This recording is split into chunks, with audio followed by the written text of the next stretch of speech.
Thank you very much for the introduction. Let me also add that I was one of the chief consultants to California when it was developing its own English language arts standards in the early 90s. So I am very familiar with California's English language arts standards, and they and the old Massachusetts English language arts standards were considered among the best, if not the best, in the country. So it has been a double loss to have both California and Massachusetts go the Common Core way, so to speak. Let me begin my talk about the many issues I will cover. I will talk a little bit about the audiences that were excluded from the development of Common Core standards. I will talk about the validation committee on which I was a member from 2009 to 10. I will then talk specifically about the problems, flaws, missing standards in Common Core's English language arts standards, and then I will have a few words to offer on what I think might be some actionable steps for those of you that are interested in pursuing this complete transformation of American education in a direction that is clearly not benefiting most children. In fact, it's hard to know whether it could possibly benefit ultimately any of the children in this country. Let me begin first by talking about the audiences that were generally excluded from participation in the development of these standards. 4 major groups were not there. First, parents themselves were never involved in any of the 3 major groups or committees that were set up for the project. The Standards Development Group that met in the spring of 2009, and this was a group that was to come up with the so-called college readiness standards. Then there were the standards writers themselves, 3 for each of the subjects, and then there was the validation committee, the committee that was to supposedly ensure that these were sound, valid, reliable standards that had other qualities that I will mention. Parents were nowhere to be seen. Also, for the most part, nowhere to be seen were teachers, particularly high school math and English teachers. This was one of the most surprising omissions to me, because if you are thinking logically about college readiness standards, the 2 groups that you would expect to be there would be high school math and English teachers and college-level teaching faculty in those areas. If there are any groups that would be able to think about what should be taught and what could be taught, those are the 2 groups. And for the most part, they were simply absent. Never was a high school math teacher involved at any point in any of the 3 groups. On the validation committee, we finally had 1 high school English teacher, and she came about mainly because I kept complaining that we needed at least 1 high school English teacher to think about how valid these standards were at the high school level. 1 certainly isn't enough, but it was better than 0. So we have no parent input at the time that boards of ed are deciding to adopt these standards, anytime from February 2010 through the rest of the year. We have almost no involvement of teachers, so far as we know, from records and documents that are available for us to look at. This was a non-transparent process from the beginning. Third, state legislatures, state legislators in particular, were not involved. Most of them had no idea what was going on, and the major reason I have been very much involved in testifying to state legislatures over the past 2 to 3 years is because state legislators have asked someone to explain to them what Common Core is and what's going on, because they knew absolutely nothing about it. Their own state boards didn't in no way communicated to them what was going on with reference to the costs that might be involved and what was going to happen to the school systems in the state. The fourth group, that in almost every state that I've asked about, had no knowledge of what was going on when the state boards of education, and for the most part, the decisions were made by state boards of education and commissioners of education, and in a few cases, a governor with them, all three or two of the three.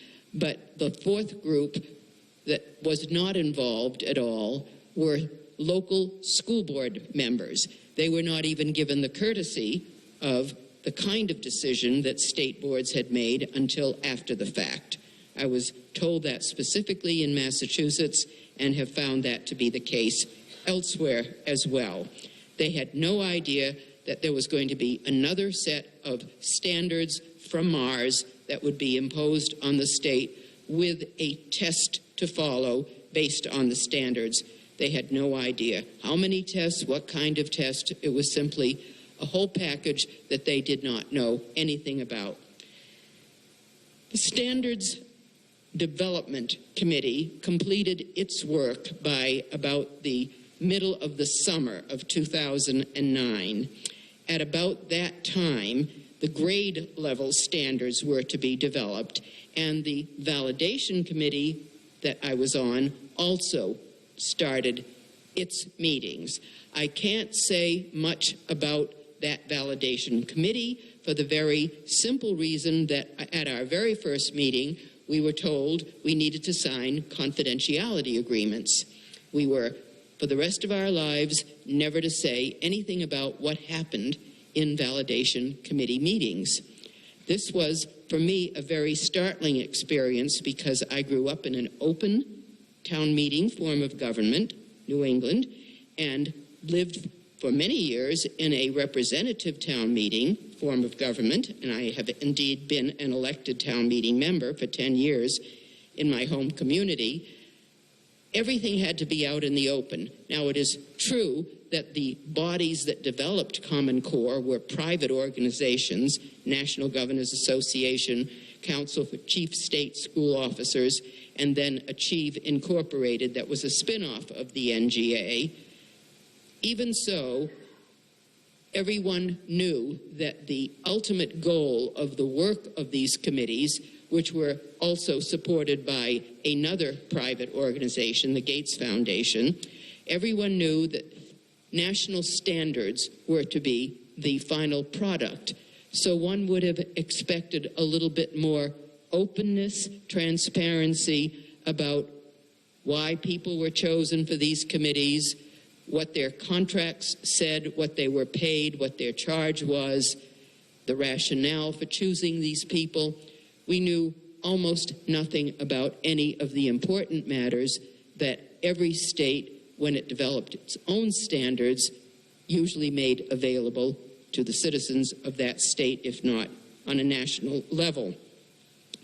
So we have a situation in which we have a huge common effort to have as many states as possible share the same standards. For what reasons? As many of you know, if not all of you, several major reasons were given for the need to have national standards. One will be elaborated on more by Professor Milgram. We were told we needed to expand the STEM pipeline. We were also told it was important not only to raise academic achievement, but to have more consistent academic expectations across all states.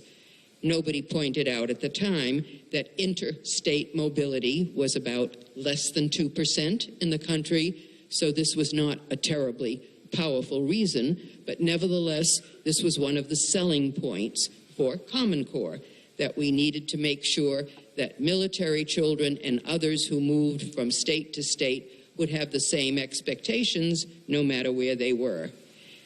What was also not pointed out was that while indeed the highest achieving countries have national standards, so do all the others, the ones at the bottom. National standards are not correlated with high achievement. there are some other factors that make for a difference, one of which I know because that was part of the chair that I held when I was at the University of Arkansas, teachers, teacher quality. If you want to have good standards, high standards, you must also have the teachers who can teach to them. And the teaching component of Common Core is simply not visible. It hasn't been there. All that has been there has been the effort to pin the results of tests to the evaluation of our teaching staff, not the preparation, recruitment preparation, and selection of those who would become the nation's teachers. It has been, in my perspective, a rather backward way of looking at how you strengthen a nation's public schools. What I did in Massachusetts over 10 years ago was to focus not only on making sure that we had sets of K-12 standards in all subjects that had input from the academic world, so we knew that we had sound standards and content-oriented standards, but we also did a lot of things, and that was what my next book will be about, teacher licensing regulations, teacher licensure tests, to make sure that we were strengthening the teachers we need. And unless we do that, no matter what happens with the standards in California, you're not going to be able to get very far in strengthening public education in this country.